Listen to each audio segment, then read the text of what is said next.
So today we're going to talk about money and money for my therapists, for my mental health professionals. You can make a lot of money and a lot of impact, and we're going to go through the formula that I'm creating to be able to make that impact and that money.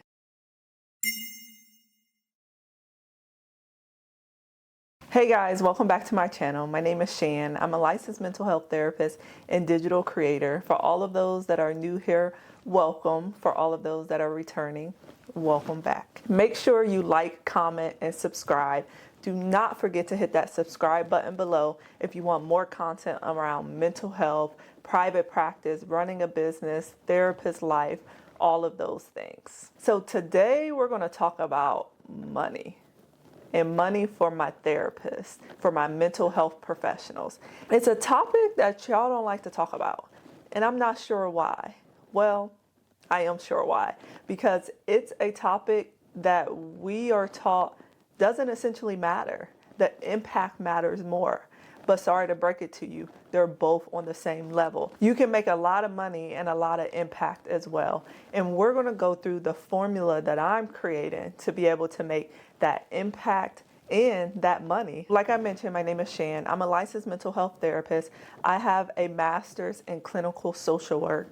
I went to get my undergrad in social work, my master's in social work, the whole shebang. Once I got out of school, got my first job as a clinical social worker in a hospital setting, and then I moved on to clinical social work / therapy at the Department of Veterans Affairs, and now I am running and operating my own private practice. I started my private practice back in 2023, and I left my full-time job at the Department of Veterans Affairs in November, December of 2024. Best decision ever, because now I've just heard it's going downhill with everything that's going on the federal level, because it is a federal position.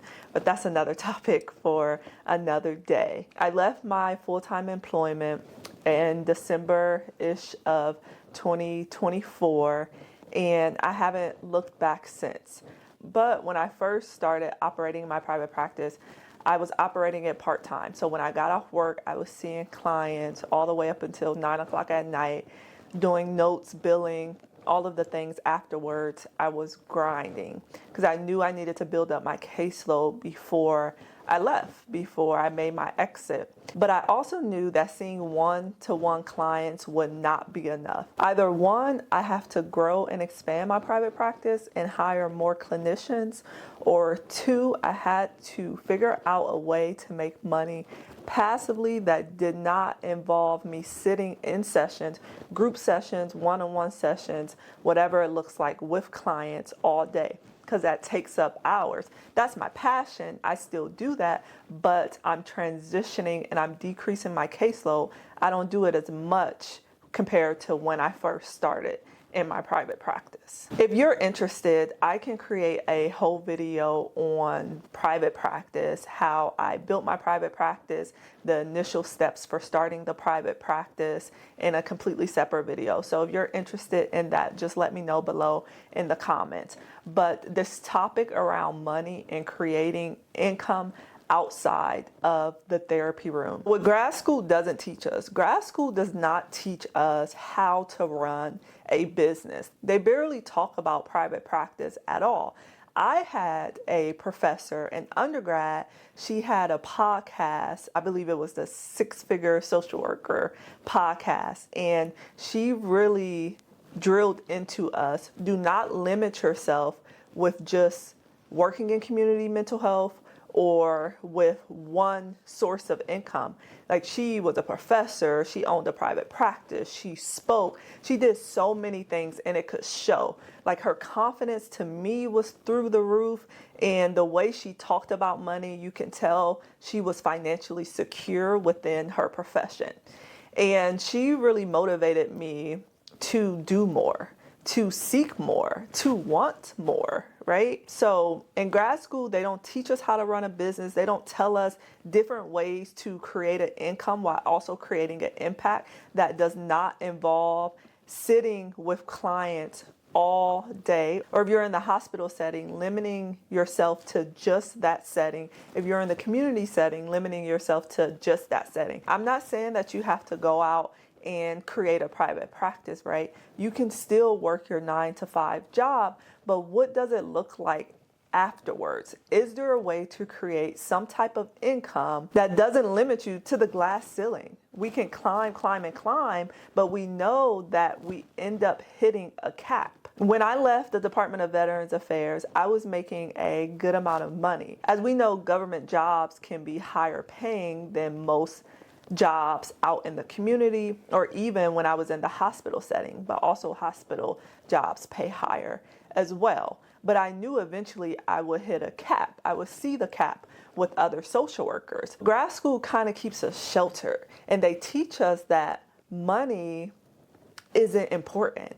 And I despise this so much, especially where we are right now in our economy.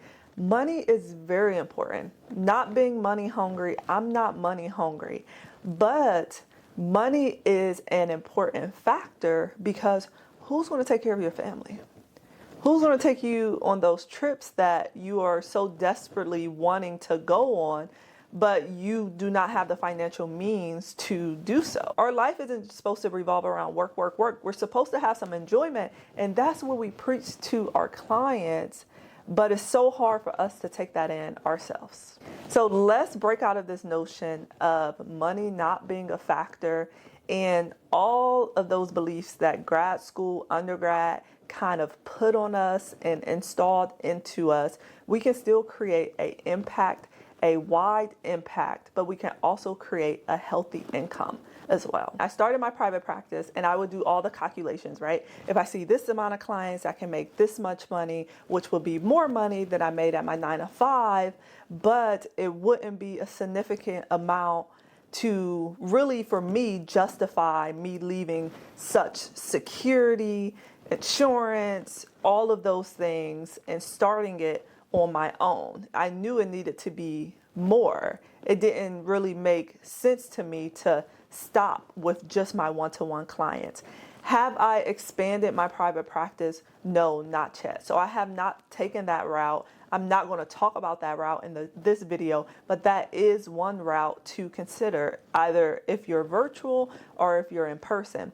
What I did is I found a way to do things passively, and I got the idea from other fields, not within my own field. So I looked at other entrepreneurs. What are they doing? I know I have a legit business, a proven business that people have been doing for years. What are they doing that I can incorporate into my business, the systems, the automations, the whole nine, into my business to be able to grow, to be able to market, to be able to put my face out there beyond the therapy room? Digital products. I can create multiple digital products and they can continue to sell without me essentially having to be involved. I can create digital products for people like you who are working with clients in group settings or one-to-one settings to have material. When I was going through grad school, especially when I was working in groups, there was always material to use within those groups. So I said, this can be something that's huge. And I know there's therapists out there that's doing it. So I did my research. Therapists who are creating, selling digital products, and I found people who are doing it. Why reinvent the wheel when someone already created it? It's there, it's proven. My research led me to see people's sales, to see how they have expanded and grew over time, where they started at, where they are now. And when I find something, I lock in until it's successful. And that is what I did. And my sales went through the roof. I was able to create product after product after product. And right now, I don't even have a ton of products, but I have a comfortable amount that I can speak on it. And I had a comfortable amount to be able to have a proven track record and see my income grow passively. So when I say digital products, what exactly am I talking about? For me personally, I create digital products that focus on things such as anxiety, self-love, depression, etc., workbooks. My whole vision was for either therapists to buy it and use it in sessions with their clients, or for individuals to purchase it and use it on their own. And I get a mixture of both. Probably my biggest sales come from therapists who are buying the products, and they're normally buying them in bulk because they like what I produce and they come back time and time again. Now, let me give you an example. When we went through the COVID era, one thing that did not go away, one thing that actually increased and got a lot of attention was mental health and therapy, going to therapy, taking care of your mental health. Our field will never disappear. Our field will always be a need.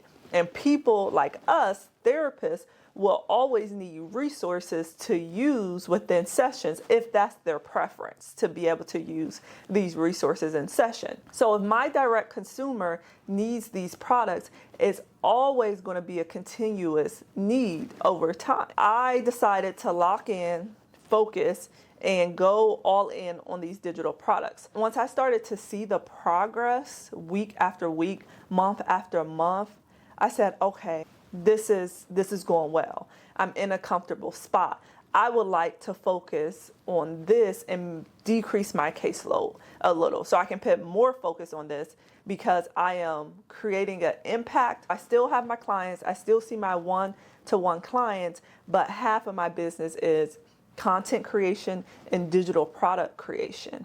So I do that as well, and it's been life-saving for me, because I went through a period recently where I had a health scare, and the biggest thing with the health scare that I had was stress. My job at the VA, it was stressful. I would come home every day just exhausted, complaining. My job before that, I worked at a children's hospital, and I would see all different type of things, right? Abuse, neglect, the list goes on. And I would bring that home. That would be draining for my household. I knew I had to get out of that. I knew that wasn't for me. But stress was something that I had to decrease.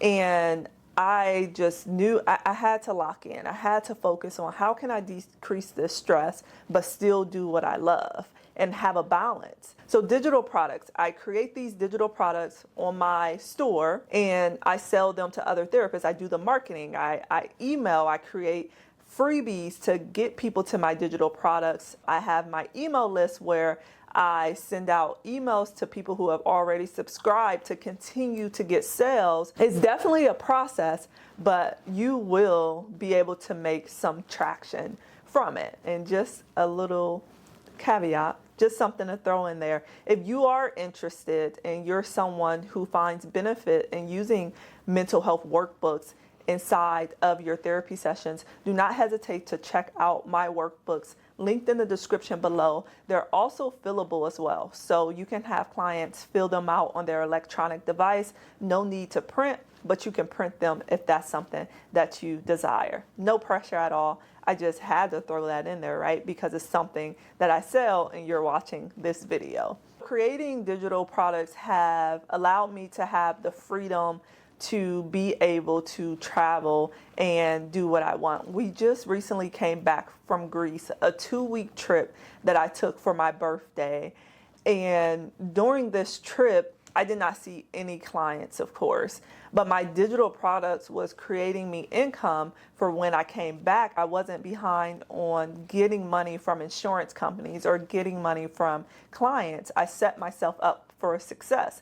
And traveling is one thing that I love to do. Next month, I'm headed out again to somewhere different. And to be able to have the security of an income that's passive is just amazing to me. And I am about to step into the softest of soft life. I essentially have to, like I'm being forced to. My body is forcing me to, but I'm not mad at it. Let me step into this soft life that I want. Let me be able to wake up and kind of go, like see my clients, and then also have another source that's creating me income without me having to worry about, oh, I need more clients. I need to market myself on all these different websites. I need to go around doctor's office to doctor office, hand out my cards and build my client list. If a client drops out, I'm running them down, banging on their door. Hey, do you want to come back to therapy? Hey, you missed your last appointment. You canceled, having to get and collect cancellation and late fees. Just all the things that will stress you out and drive you crazy isn't priority on my list anymore. It's actually very low. And I am just very grateful, of course, by the greatness of God to discover this way of making passive income. When we're in the service-based field, there's only so much we can do. We're capped off at a certain level. I'm exhausted after seeing 5 clients a day.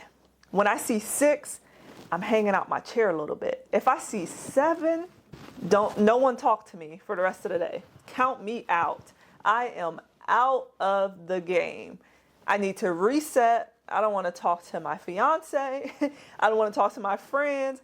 I do not want to have a conversation with any of you guys because I'm so drained from the 7 hours I've been in session all day and the 1 hour that I focus on notes and I focus on insurance and I focus on admin tasks because I still run my private practice. I'm the owner. So there's more that I have to do outside of seeing clients and outside of writing notes after session. I got to do the billing, the collections, the marketing, the finances.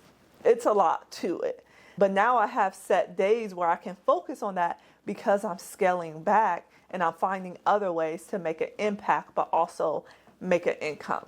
I hope what I said in this video resonates with you. If you would like to dive a little more in depth on how I create my digital products and maybe the assistance that I get with creating the graphics and from start to finish, let me know below in the comments and I'll be sure to make a video on that.